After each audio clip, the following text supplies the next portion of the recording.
Great. Well, that pretty much covers it. Let's start with the questions. I've worked extensively with the Chamber over the years in various high-profile projects. When we revived the cogen was shuttered. It was sold to China. It was going to be dismantled and sent to China. We ended up reviving the cogen, and in a period of 6 months, which when I look back seems impossible, we ran 6 miles of line from the Keystone Sanitary Landfill. We retrofitted a 10-story fluidized bed boiler. The burners were designed by Favor Burner out of Lock Haven. And we got that plant up and running in 6 months, taking methane gas from the local landfill and producing electricity. And at the time, the amount of electricity, because Blakely is independent with their distribution system, totaled about 4 Blakely boroughs. That's how much electricity we were producing from methane landfill gas. The Chamber came in when we decided to put a park around there.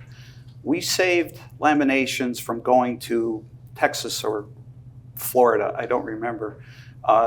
They were going to relocate, and we offered them a spot in the park. We had promised to sell them power directly, and that was the winning factor to keep them local. We used the Chamber with the TIF, tax incremental financing, because we're private and we couldn't get grants in this short of a time. The Lackawanna, the Scranton Chamber, and through Lackawanna County, we administered the TIF, and we built the power park. So we employed laminations, we employed a second business, we relocated the Pennsylvania Gas and Water Company, which was now PG Energy, up there. I also used the Chamber of Commerce in the incubator, if that's the right word, called the NEAR. We took a huge gamble by taking our mapping project in a utility going back to the late 1800s. The first gas main, I think, was put in Scranton. The oldest one I ever worked on was 1869 on Cedar Avenue. We took our paper-based records, which were in the millions, and digitized them. And the software owner, called Small World at the time, the largest software for utilities in the country, said, "We do not recommend you doing this locally." But the NEAR was upstart. I knew the people, and we took a huge chance. And they built our data model, and it was extremely efficient. And then we digitized 2 million paper-based records. The end game was we were able to get our paper-based system into the field. Now, what does that mean? It means in an emergency, you don't have to go to an operating base, Scranton, Oliphant, Carbondale. Now you pull up your laptop. So we were the first to initiate that, and that was, again, through the Chamber, through the NEAR, and also through the Carbondale Technology Transfer Center, which I believe is still in business. We digitized most of our records there. So I do have a history with the Chamber. I was also involved, without any fingerprints, helping people when the Chamber built the Scott Tech Park. I helped maintain the water system. That's about 5 minutes.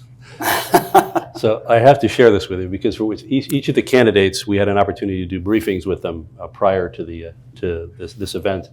And when we started talking about some of the different aspects of the Chamber and SLIPCO et al., we brought up the Scott Technology Park. We didn't have to ask any questions because Chet told us all about all the infrastructure in the park itself, including the size of the pipes that were going into the water system. But Chet, it's interesting. Your background obviously is in energy, but your both professional and your volunteer work in the planning realm is interesting because I'd like to ask you this. So you've got a real strength there. How do you see you in a role as county commissioner translating from the planning component to the implementation side? And let's focus in this case on infrastructure.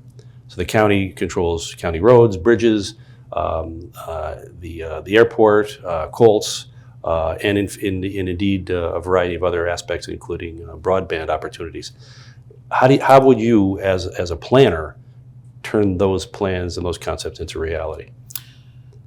Concerning the roads and bridges, there's about 150 bridges, and I believe consultants pretty much have a review of each bridge. The 33 miles of county road is really not a lot, and it only includes, I think, 3 separate roads: Montage Mountain, Main Street, and from Scranton up to Carbondale Township.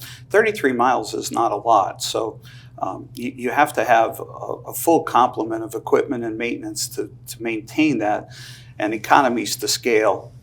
I'm sure it's not cost effective from that point of view. As far as implementing things, Lackawanna County and the Planning Commission itself, they're only recommending bodies. All zoning should be local. I've had the opportunity, I have over 30 some years on planning commissions, and I've gone through 2 total zoning upgrades, not just amendments, but the entire book, and 1 comprehensive plan. That allowed Blakely Borough to sit back and make a very good decision based on what they wanted to do with data centers. So from your point of view, should the county be involved in positioning data centers or anything? That all belongs locally. Now, what can the county do economically on that? I think LERTA, back then it was a TIF, I don't know if they're still in. I think LERTA could be expanded. I know, in my opinion, I believe the only KOZ for residential was here in Scranton. And I do know people who lived and purchased homes there. But I don't see that extending to development. So from a point, can the county and the chamber create this for residential subdivisions to try and keep the cost down? How would it be administered? What would be the total impact? Can all developers benefit from it without one or the other taking advantage? Building constructions, when you see what's happening with private enterprise coming into the city, even though they're your competitors, I know it's certainly, you welcome this. Mm-hmm. And so can these developers, without naming them, can they be better equipped with some type of financing to help them save some of these historic buildings and convert them over? Those are questions that I would look at trying to implement. Great. Let me take it a step further in terms of working with private developers, the chamber et al. One of the things that we have absolutely grown in the last number of years as a Chamber of Commerce is our footprint. While Lackawanna County is the primary footprint for the Greater Scranton Chamber of Commerce, we work on a regional basis, on a regular basis. Any thoughts on how, as a county commissioner, you might be able to work well with other governmental entities on the regional basis, state and federal, and how you can turn that into positive opportunities for economic development through Lackawanna County? From what I do understand, Lackawanna County and the Scranton Chamber probably have the best relationship they've had in years. I have talked to Commissioner Chermak about that, and that's something that we would continue and try and expand on. The other part of your question, when it comes to, let's say Commonwealth, what's happening with Commonwealth? Is there something that the county could have done? I do know, and I'm not sure what I could actually say, but I do know Thomas Jefferson came in and reevaluated, and they're talking $500 to $600 million to make those hospitals whole. Tenor Health, their track record is small and it's questionable. The one that they were involved in is not doing very well financially. So now, they're going to take over. Right now, it seems like the only hope to save both of those. There are talks on the federal and the state level to do that.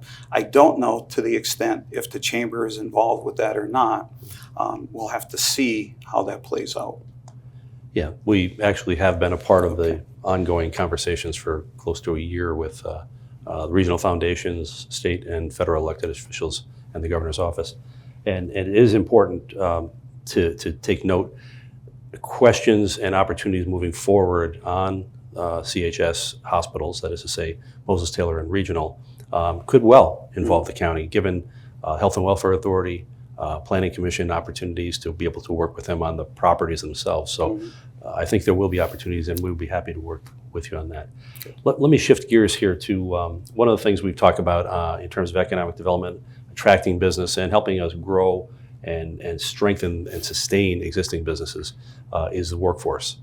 Pennsylvania Chamber of Commerce cites basic statistics that say for every 100 jobs available in Pennsylvania, there are only 66 people to fill those jobs. It's a question of whether the population is growing fast enough. That's one of the critical points, the inverted pyramid, as they call it. But with that, even against that, working together with the Workforce Development Board, controlled by Lackawanna County, the Chamber, and scores of other nonprofits, developing the infrastructure, the services that can strengthen our workforce is critical for economic development. What are your thoughts on how the county might play a role in that? As far as the county playing a role in that, let me just go back to the Career Technology Center, since I am a member only in the welding craft. And since the shale region has opened up, the welding craft has doubled and tripled in size. Getting training to these people, of course, the CTC is funded by the school tax from 9 different school boards. The individual who was in charge prior has totally turned the place around with the help of the board members, specifically the board member from Valley View. I think he's done a phenomenal job. The county's role in getting involved with that, Lackawanna County privately, they were so far ahead of the curve when it came to the Lackawanna College. When it came to the shale region, they put a college right up in Susquehanna County to train local residents, a lot of them farmers.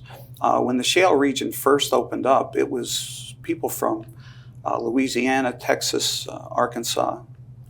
That has totally changed. When I left Williams, we were 85% locally employed. How can the chamber and how can the county reach out and help that?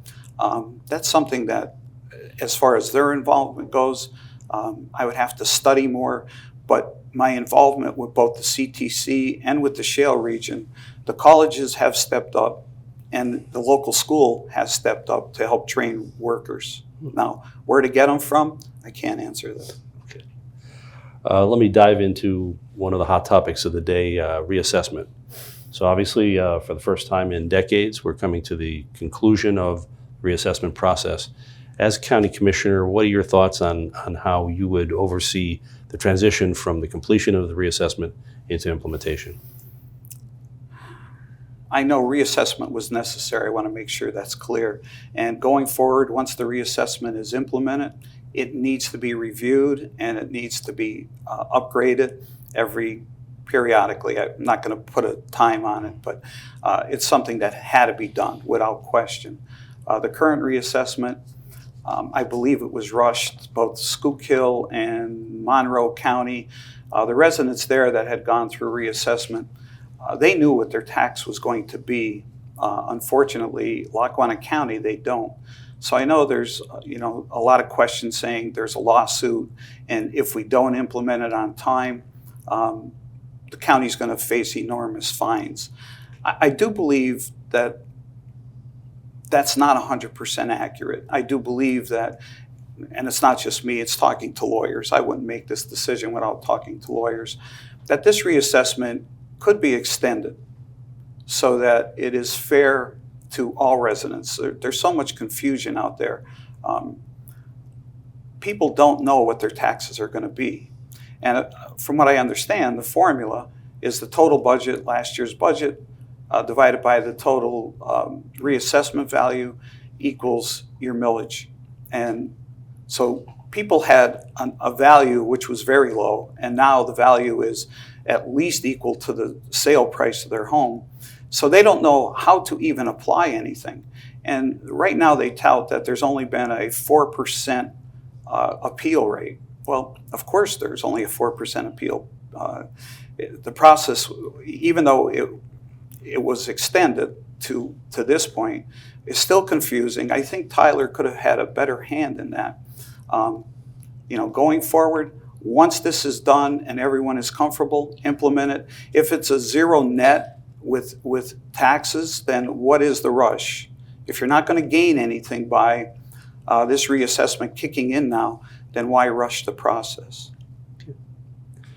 You mentioned before, and we would underscore this, that we have a terrific working relationship between the Chamber and the county. Again, possibly the best we've ever had. What are your thoughts on the nature of that relationship? And let me ask you to touch on, if you will, as we had spoken about this previously, working together to promote entrepreneurship throughout Lackawanna County. Well, I think the Chamber should take that role. They should be in the lead as they are, and the county should assist them in any way that they possibly can. Okay, we can stop right there. Okay, next question. I don't think the county should spend any additional resources trying to compete with the Chamber. The Chamber should be in the lead, and the county should assist them only to the point where they're needed. I would not want to extend the economic development group. I would just want to keep it and make sure they're functional and that there's a liaison between the Chamber and the county. And there should be no competition there. Okay. One of the top priorities that the Chamber has set out for the last several years is to promote the opportunity for the establishment of an Amtrak train run from Scranton to New York City. Obviously through the County Rail Authority, that is the primary driver, as it were. Your thoughts on the opportunities there and your feelings on the county support for that effort? I sat through Larry Malsky, the board chair of the rail.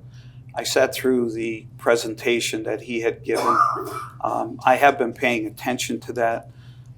As far as the local rail, that was, I believe, truly expanded with the shale region. I don't know if anyone knows this, but all fracking sand coming from Wyoming and out in the Midwest, that went through Lackawanna County Rail up to Carbondale. And from Carbondale, it was trucked up to the shale region.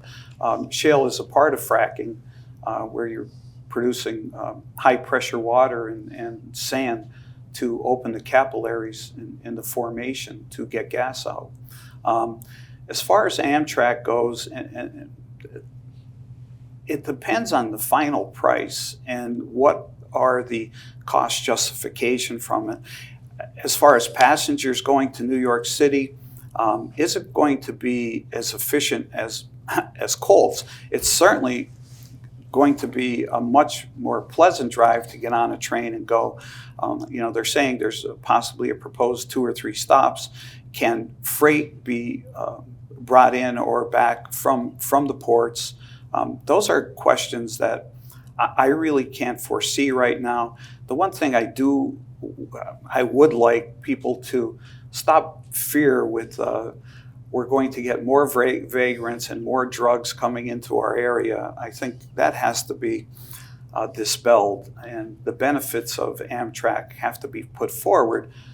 But the bottom line is, what is the final price tag on it, and is it going to be cost benefit driven?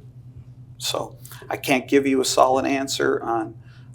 It all depends. I know there's miles of right-of-way missing. There's one bridge that's going to take up the entire budget for a year. I do know the nuts and bolts of it, and the price tag is a little scary. I'm not surprised that you know the infrastructure issues on these things. One of the things that we have experienced with the Amtrak issue, just to stay with this for a minute, is, and you touched on this with respect to the shale region, is it's given us a different perspective of what is regional for Lackawanna County. The opportunities now with Amtrak to work with Monroe County commissioners, their economic development organization, to work with our Visitors Bureau and the Pocono Mountain Visitors Bureau, I think will create a whole different perspective and possibly break down some of these perceived barriers between county lines and the like. So I don't know if you have any further comment or thoughts on that. Once again, I would like to see a clearer picture than what I was given in the beginning of, what's missing, what bridges need to be re-engineered and rebuilt, and then look at the overall impact economically. Where are we going to get the money if we need to do it, and can we offset that cost with economic benefits coming from passengers and or freight? And people should not say it's going to bring garbage in from New York City. Fair enough.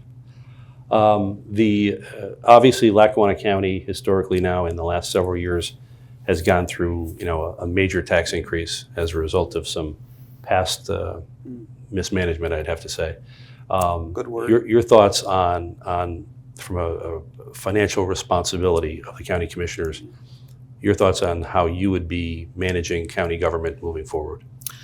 I know the 33% is the buzzword there, but then go back and you have 7% a year before that, and then go back 4 years and you have 11%. But then go back to 2012 and total county expenditures were like $91.5 million. And now those expenditures are $181.5 million, like 99% increase in spending in like 14 years. Enormous. In the world where I came from, and I had budget responsibility when I was in charge of Scranton of the Pennsylvania Gas and Water Company, and when I was director of operations for PG Energy after we sold the water assets to American in '96. So I had 16, 18 years of budget responsibility. I had to develop a capital and operating and a maintenance budget. And every month, I had to justify my budget according to expenditures. If I was 5% off, up or down, I had to write a variance. And I sat down with people in the county. I probably have 5 hours. I don't want to name names, but that level of justification does not exist. It doesn't exist monthly, quarterly, or biannually. The county goes to the end of the year before they realize, like, oh, we overspent. And maybe I've exaggerated at that point a little, but not much. If we had a major catastrophe, like we were at the University of Scranton for our debate, the university closed Linden Street and put pavers in and never told the water company that they were doing it. So the 1897 water main that was in there burst, and all the pavers were in a pile down at the bottom of the hill. It cost us over $100,000. I had to find a capital project, because you can't cut your maintenance or your operating, because that's got to continue. I had to find a $100,000 capital project to balance my budget. I would bring that level to the county. It's easier said than done.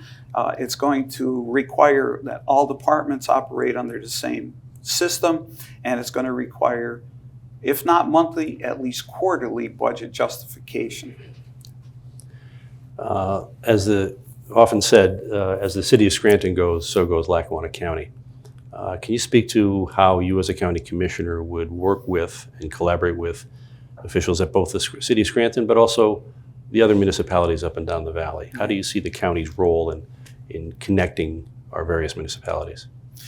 I know the county has a communications department, and I do, when I attend a council meeting, I will see an upgrade every month from an individual who come up and say these are all of the events that are taking place in the county.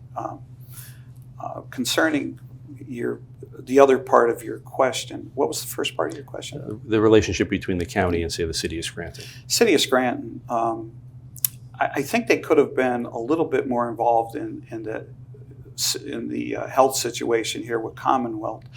I believe the city of Scranton does have a deficit now in their budget that I don't think came out in the debate. Can the county and the city work together when it comes to some of these major projects? I do believe there's, in my opinion, a lot more room for improvement on a city level than there is on the county level.